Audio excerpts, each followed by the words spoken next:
एक माँ अपने बच्चे के जिस्म के टुकड़े जमा कर रही है। हॉस्पिटल नहीं, सिर्फ मलबा है। और बैकग्राउंड में चल रहा है ब्रेकिंग न्यूज, इजराइल ने टेररिस्ट को मार गिराया। पर जो नहीं चल रहा है वो है गाजा के लोगों का दर्द, वो पैलेस्टीनियन बच्चे का दर्द जिससे कभी स्कूल जाना था लेकिन अब वो कब्र में सो रहा है। और इस बीच ईरान पुकारता है, क्या इंसाफ सिर्फ पावरफुल लोगों के लिए होता है? ये वीडियो एक वॉर का एनालिसिस नहीं है, ये एक आवाज़ है उनके लिए जिनकी चीख तक दबा दी गई है। तो मैं आपको बोलना चाहूँगा कि इस वीडियो को ज़रूर एंड तक देखें और इसे शेयर करें ताकि हमारी ये आवाज़ उन जालिमों तक पहुँच सके। I am your host Muzammil and you are watching Ansuni with Moos. Gaza एक 365 स्क्वायर किलोमीटर का छोटा सा एरिया है, पर यह दुनिया का सबसे ज़्यादा डेंसली पॉपुलेटेड वॉर जोन है। और यहाँ पर 2023 के बाद से क्या हो रहा है ये शायद आप लोगों को बताने की ज़रूरत नहीं है। इस सब को समझने के लिए चलिए शुरू से शुरुआत करते हैं। सब शुरू होता है 1948 में, लेकिन इस कहानी का पेन वर्ल्ड वॉर 2 के बाद से बिल्ड होता है, जब यूरोप में जूइश कम्युनिटी पर होलोकास्ट हुआ। नाजिज्म के अगेंस्ट स्ट्रगल में 6 मिलियन जूइश मार दिए गए। ये एक अनइमेजिनेबल ट्रेजेडी थी। इसके बाद जूइश लीडर ने डिमांड किया, हमें एक होमलैंड चाहिए, एक ऐसी जगह जहां हम सेफ हो सके। ब्रिटेन, जो उस वक्त पैलेस्टाइन पर रूल कर रहा था, 1947 में यूएन के साथ मिलके एक पार्टीशन प्लान प्रपोज किया, जिसमें पैलेस्टाइन को 2 पार्ट में डिवाइड कर दिया गया। 55% लैंड जूस को दी गई और 45% लैंड अरब्स को, जो उस वक्त पॉपुलेशन के मेजॉरिटी थे। मसला ये था कि पैलेस्टाइन में उस वक्त ऑलरेडी लाखों अरब मुस्लिम्स रहते थे। वो जमीन जहां उनके खेत थी, जहां उनका कल्चर था, उनकी जनरेशन जहां पली थी, वो अचानक उनके हाथ से छीन ली गई। 1948 में इजराइल ने अपनी आज़ादी का अनाउंसमेंट किया। जूस के लिए ये इंडिपेंडेंस डे था, लेकिन पैलेस्टीनियंस के लिए ये उनका नकबा था, यानी द डे ऑफ कैटेस्ट्रॉफी। और ये सिर्फ एक पॉलिटिकल अनाउंसमेंट नहीं था। 500 से ज्यादा पैलेस्टीनियन टाउन और विलेजेस को डिस्ट्रॉय कर दिया गया। 7 लाख से ज्यादा पैलेस्टीनियन अपने ही घरों से निकाल दिए गए। जबरदस्ती इवैक्यूएशन, रेप्स, लूट, हाउस डिमोलाइजेशन किए गए, सब रिकॉर्ड में डॉक्यूमेंटेड है।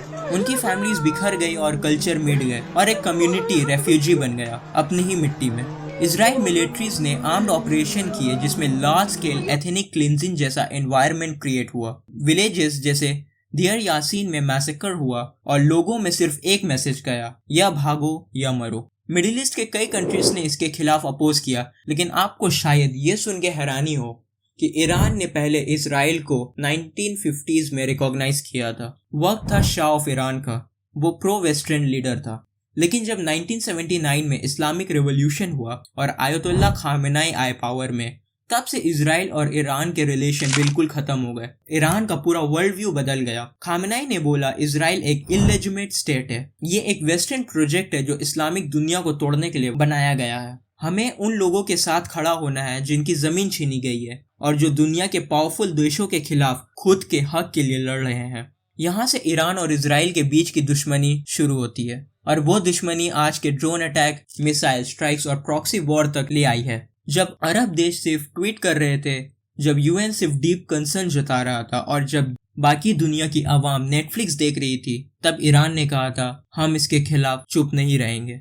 अप्रैल 2025 में सीरिया में इजराइल ने एक ईरानियन जनरल को मार दिया और ये ईरान के लिए एक डायरेक्ट चैलेंज था। फिर ईरान का जवाब आया, हिस्ट्री का सबसे पहला डायरेक्ट अटैक इजराइल के ऊपर। Hundreds of drone, ballistic missile, real time footages में तेल अवीव का आसमान में आग थी और दुनिया इससे हिल उठी। इजराइल ने आयरन डोम एक्टिवेट किया, मिसाइल इंटरसेप्ट हुए, पर कुछ मिसाइल अपने निशाने पर जाकर लगे। लेकिन ईरान ने अपना मैसेज साफ साफ भेज दिया था, हम गाजा के लिए खड़े हैं। गाजा सिर्फ पैलेस्टाइन के नहीं, पूरा मुस्लिम उम्मा का है, और अगर तुम जुल्म करोगे तो इसका जवाब तुम्हें जरूर मिलेगा। फिर वेस्टर्न मीडिया का खेल शुरू होता है। ब्रेकिंग न्यूज चलाए गए, Israel under attack, Iran escalated conflict. लेकिन किसी ने ये नहीं पूछा कि पहले गाजा पे क्या हुआ था। किसी ने ये नहीं बताया कि किसने पहले बॉम्ब गिराए थे।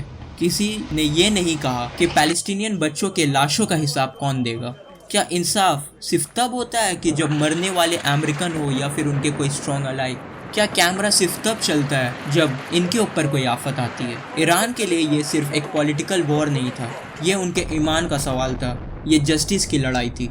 यूनाइटेड नेशन ने ऑफिशियली कहा कि गाजा अब रहने लायक जगह नहीं है। ये सिर्फ एक पॉलिटिकल स्टेटमेंट नहीं था, ये एक ह्यूमैनिटेरियन इमरजेंसी डिक्लेरेशन थी।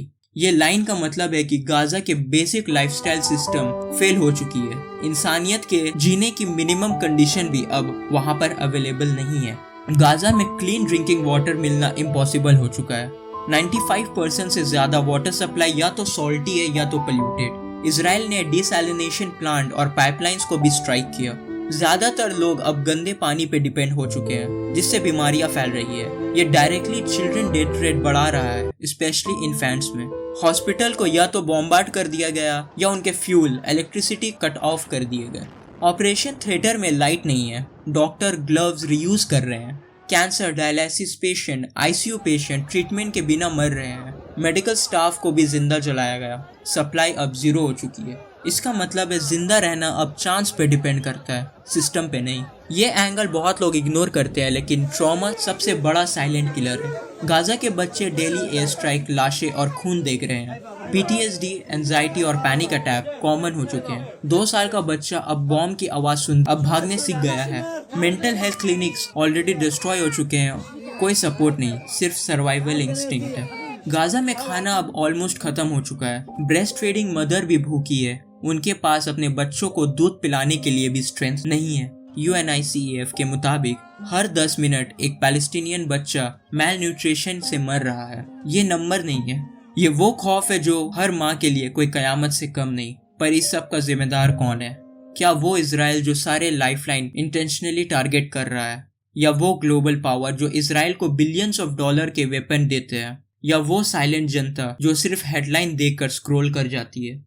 गाजा सिर्फ वॉर जोन नहीं, बल्कि एक लैबोरेटरी बन चुका है जहां इंसानियत को धीरे धीरे मार दिया जा रहा है। जब एक माँ कहती है कि मेरा बेटा सिर्फ रोटी लेने गया था लेकिन लाश बन के आया, तो उस माँ ने चीख के पूछा कि ये क्या लाया मेरा अल्लाह? मैं किससे बदला लूं? किससे कहूं कि ये बच्चा टेररिस्ट नहीं था, ये सिर्फ भूखा था? और उस वक्त टीवी पे ये ब्रेकिंग न्यूज चलाई जा रही हो कि इजराइल के एयर स्ट्राइक में टेररिस्ट मार गिरे, पर उस माँ के लिए वो पूरा जहान था। आप बताइए, जब एक माँ की गोद सून हो जाए, जब एक बाप अपने 4 साल के बच्चे का नाम कब्रिस्तान के पत्थर में लिख रहा हो, तो क्या उस वक्त पूछा जाता है कि उसका रिलीजन क्या है? क्या उस वक्त UN रेजोल्यूशन की जरूरत होती है? नहीं, उस वक्त सिर्फ इंसानियत का सवाल उठता है, और वो इंसानियत इस वक्त मर चुकी है। गाजा जल रहा है और बचपन जल चुका। भूख, आंसू, चीखे, सब कुछ टीवी के साउंड प्रूफ पैनल के बाहर मर चुके हैं। लेकिन एक चीज अब भी जिंदा है, आपकी आवाज। आप साइलेंट रहे तो ये जुल्म नॉर्मल बन जाएगा, लेकिन अगर आप बोले तो शायद एक माँ के आंसू थोड़े कम हो सके, या एक बच्चे की चीख किसी और के कान तक पहुंच जाए। तो इस वीडियो को शेयर करें और कमेंट में लिखिए जस्टिस फॉर गाजा।